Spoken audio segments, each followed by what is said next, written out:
Gumawa ka na nga ng temporary plate, mali pa. Okay, I will give you a chance para maitama natin yung mali, no? Hello once again, this is your Highland Travelers, another video mga ma'am and sir para explain lang natin yung mga details para iwas po tayong ng huli, okay? Saka po kasi sa pangarap natin is lesson na yung mga nahuhuli para yung mga hinuli natin on the roads is yung talagang matitigas ang ulo, okay? So, alam nyo naman po siguro or nabalitaan nyo na yung implementation ng LTO over the using of temporary plates, especially using the MV file.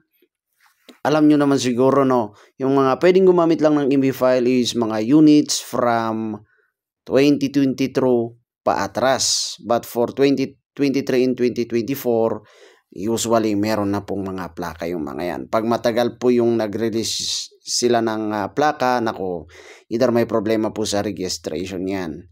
So hoping po alam po natin, no, na pwede pa tayong gumamit ng temporary plate until December 31, 2024.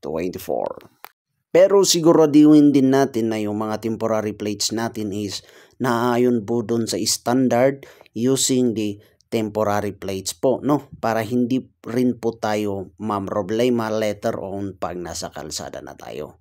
Okay, so hoping po everybody po is nanonood sa ating video.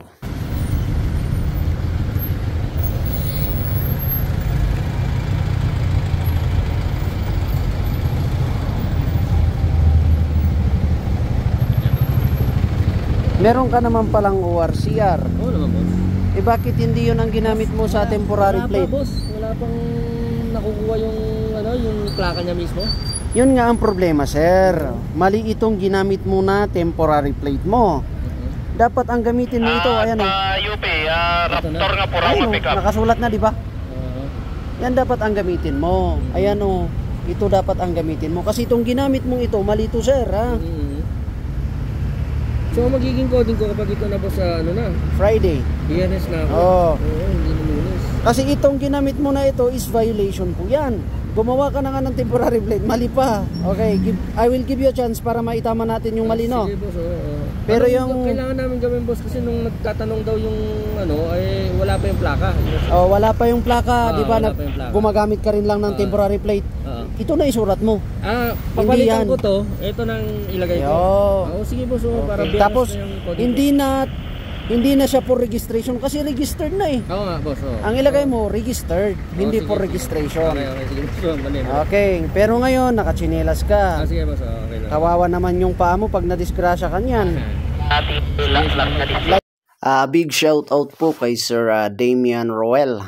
Oray do wako Sir Idol awan maranak kanya met kalsada, sir.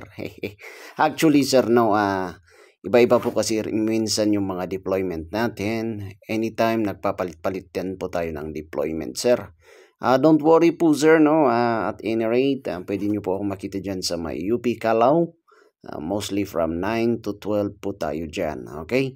So shout out sa mga followers po natin dyan na naghihintay po ng ating sticker pala.